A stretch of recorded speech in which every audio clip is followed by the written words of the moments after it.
السلام عليكم أصدقائي الأعزاء، إزاي حضراتكم؟ إن شاء الله تكونوا بخير وصحة وسعادة. أيام قليلة ونطلع من أيام جميلة وأيام مفترجة الأيام أجمل بأمر الله. أيام شهر رمضان المبارك يدخل على حضراتكم جميعا وحضراتكم جميعا في أتم صحة وأسعد حال، آمين يا رب العالمين. ومن ضمن الحاجات الصعبة اللي بتواجهك داخل الأسرة الواحدة، وأنا دايما في كلامي بقول إن حضراتكم أسرتي الكبيرة، وبعد أسرتي الكبيرة في أسرتي اللي أقل سنة، اللي هي أسرة الأب والأم والإخوات، وبعد كده في أسرتي أنا الشخصية، إن كان ليا زوجة إن كان ليا أبناء.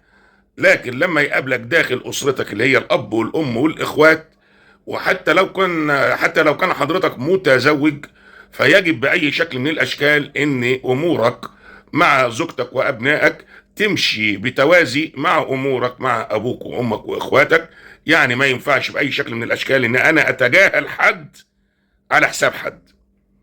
فبقول لحضراتكم إن من ضمن الصعاب اللي بتواجهك داخل الأسرة، أنا ما بقولش كل الصعاب، لأن داخل الأسرة زي ما بيقول المثل اللي بيقول مصارين البطن بتتعارك. مصارين البطن بتتعارك، لا، هي مصارين البطن بتتمارض أو بتمرض والشفاء عند ربنا. لكن مصارين البطن بتتعارك، لا، ده مثل ملوش اي لازمه. لان حتى لو انطبق على مصارين البطن، مفروض ان ما ينطبقش باي شكل من الاشكال على الاسره وعلى الناس اللي داخل الاسره. لان في وجود الاب والام في كبار موجودين لازم نرجع لهم في حاله الاخطاء. طيب، في عدم وجود الاب والام في اخوات بالتسلسل، والاخ الكبير هنا مفروض يقوم بوظيفته ان هو اخ كبير. لكن للاسف، ايه هي وظيفته بعد وفاة الاب؟ ما بنقولش يسيب اسرته اللي هي الزوجة والابناء، علشان ما حدش يرد عليا ويقول لي يعني مطلوب منه يضحي بحياته الشخصية علشان اخواته. اقول لك لو ادى الامر ان يضحي بحياته الشخصية عشان خاطر اخواته يضحي. لكن طالما وصلنا للزواج والابناء، يعني عنده اسرة بالفعل، فهنا مش هيضحي. ومحدش يقول لي ده انت اصلك عايش من الزمن القديم. لا، ده احنا بنقول دي الاصول، وبلاش نظلم الزمن معانا. يعني ايه بلاش نظلم الزمن معانا؟ الزمن ما بيتغيرش، الايام ما بتتغيرش، الشهور والسنين ما بتتغيرش، لان دي ربنا اللي خلقها عز وجل، واللي ربنا خلقه ما بيتغيرش. الجبال زي ما هي، والانهار زي ما هي، والاودية زي ما هي، الطرق بتتجدد. لكن الاخلاق من صنع البشر. فان كان في حاجه بتتغير داخل الاسره، فالزمن مش هو اللي بيتغير يا ساده يا محترمين، اللي بيتغير اخلاقنا. اخلاقنا هي اللي بتتغير يا ساده يا محترمين، واخلاقنا دي من صنعنا احنا. فممكن تغيرها للاحسن وممكن تغيرها للاوحش، وغالبا بتتغير للاوحش. فهنا الاخ الكبير حاجه من اتنين: يا يقوم بمسؤولياته ناحيه الاسره اللي الاب والام تركهم حتى لو كبار. كفايه ان هو يكون اخ كبير رمزي. يعني ايه؟ يعني يجمع اخواته في مناسبات سعيده، يكون مع اخواته في مناسبات حزينه، يواسي المريض، يواسي اللي عنده ظروف، يطيب خاطر اللي الزعلان. ما بنقولش يعمل دكتور امراض نفسيه وعصبيه للاسره، ولكن يحسس الجميع ان هو موجود، والجميع يعمل له حساب، ويلم اسرته اللي ابوه وامه سابهم تحت جناحه للي باقي من العمر. وبالتالي الاخوات هيبادلوه نفس المشاعر، وان لينا اخ كبير، لينا كبير اسره. في بعض الاسر يا ساده محترمين بيقولوا للاخ الكبير يا ابويا. في بعض الاسر بيقول للاخ الكبير يا ابويا في وجود الام. ومش عايشين في زمن الرومانسيه، ومش عايشين في زمن فات، ولكن دي الاخلاق اللي هم اتربوا عليها، الادب والاحترام. لكن في اغلب الاسر مفيش الكلام ده. الاخ لو طال ينهش لحم اخته مش اخوه، هينهشه بقله الادب والسفاله والتطاول. هينهشه لو لقى ورث عندها، هينهشه. ولو ما قدرش ينهشه هيحقد عليها ويغير منها. الاخ الكبير اللي المفروض يضحي. انا هنا ما بتهجمش على الاخ الكبير، انا بقول الاصول اللي المفروض تتبع. واللي ما يعرفش الاصول في الدنيا هيعرفها لما يقابل وجه كريم. ده اذا وجه كريم ما علموش الادب في الدنيا. لان في اخوات كبار يا ساده يا محترمين، الحال ما بيوقفش لغايه كده ان هو تجاهل اسرته الكبيره، لا، ده بيقعد مع اسرته التانيه بقى اللي هي زوجته وابنائه، يتغنى ويشعر ويكذب ويصدق كذبه، ويتطاول على اخواته قدام زوجته وابنائه، حتى لو اخواته دول فيهم العبر. المفروض انت هتفها فوق هتنزل في عبك.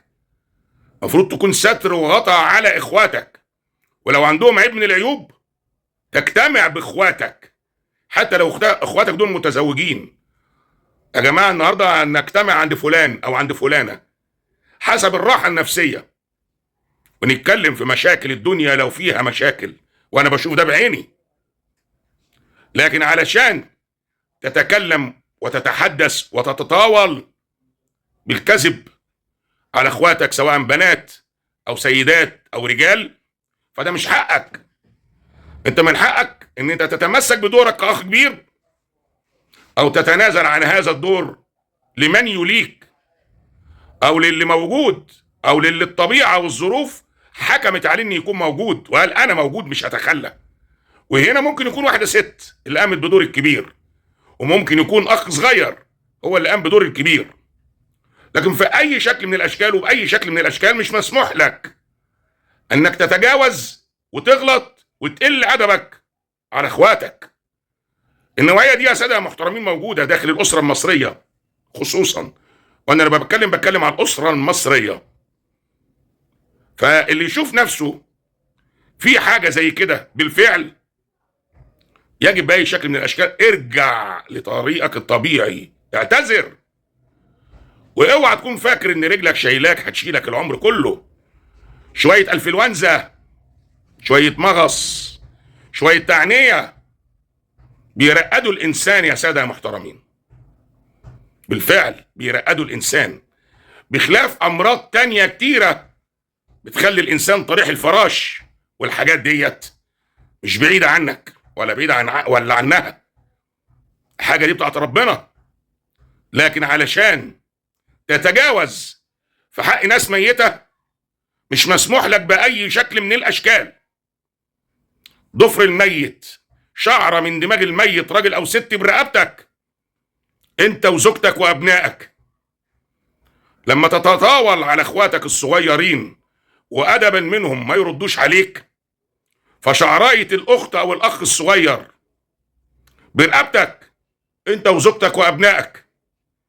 لان انت للاسف، انا شفت ده بعيني يا ساده محترمين، انا ما بحكيش قصص وروايات، ما لكش فضل على اي حد في اخواتك، لكن ده انت ممكن تكون مصيت دم الجميع، صغيرين او وسط، رجال او بنات، صبيان، ايا كان اخواتك، يعني فضلهم عليك.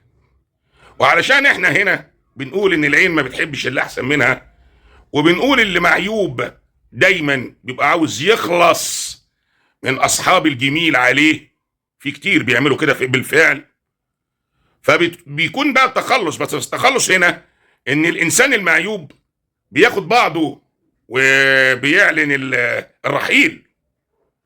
لكن علشان تكون موجود وتتهجم، انا عارف اللي انا بقصدهم، هم بيسمعوني دلوقتي وبيشوفوني، لان في امور كتير يا ساده محترمين بتواجهنا، لكن الخجل بيخلي ناس كتير ما بتعرفش تحل.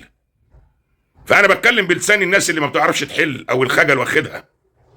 الاخ الكبير ليه التزامات وله الاحترام عند اخواته، لو قام بالتزاماته مش عاوز يقوم بالتزاماته ارحل، ابعد، اكفي الناس شرك. واول الشرور اللسان، لسانك حصانك، ان صنته صانك وان هنته هانك. ومفيش حد النهارده بيرضع ولا صباعه تحت ضرس حد. ان اخطأت ايها الاخ الكبير مره واثنين وثلاثه ممكن اخواتك يبلعوا لك، لكن ما انتش صاحب فضل عليهم. لكن لو اخطائك زادت ممكن اخواتك يردوا عليك، ولو زادت اكتر ممكن يهينوك. لكن اللي مش مسموح لك باي شكل من الاشكال، اذا كان ابوك وامك مرضى، ان انت تمسك سيرتهم بالباطل. ومش مسموح لك باي شكل من الاشكال ان كان ابوك وامك موتى فهنا بالذات مش مسموح لك تمسك سيرتهم بالباطل، لان هنا ينقطع لسانك قبل ما تجيب سيرة ابوك او امك بالباطل، اللي هم في دار الحق، اللي هم مهما جرى لهم منك دايما كانوا بيسامحوك ويتسامحوا في حقهم. لكن بعد موتهم اكيد في ملائكة ممكن ترد غيبتهم، واحذر من غضب ربنا عليك حتى لو كنت بتصلي وما بتسيبش الجامع، حتى ولو كنت بتتعبد وما بتسيبش الكنيسة، حتى ولو كنت بتحضر الدروس الدينية اسبوعيا سواء في المسجد او في الكنيسة. احذر من غضبة ربنا لان انت ظالم وسافل وقليل الادب. رسالتي للاخ الكبير: ارجع لطريقك اللي ربنا خلقك علشانه، تتعبد وتحترم اسرتك اللي مفروض الاب والام تركوا الحياة وسابوا من وراهم صبيان وبنات رجالة وسيدات، بس في ترتيب اسري مفروض الناس تتمسك بيه، لان لو الناس ما تمسكتش بيه يبقى على الاخلاق والفضيلة والادب والاحترام والسعادة والتواصل الاسري يبقى على الدنيا السلام، يبقى على صلة الرحم على الدنيا السلام، والدنيا تتحول لغابة بفعل فاعل. فوق لنفسك. مع خالص تحيات لحضراتكم وللحديث بقية. سلام عليكم.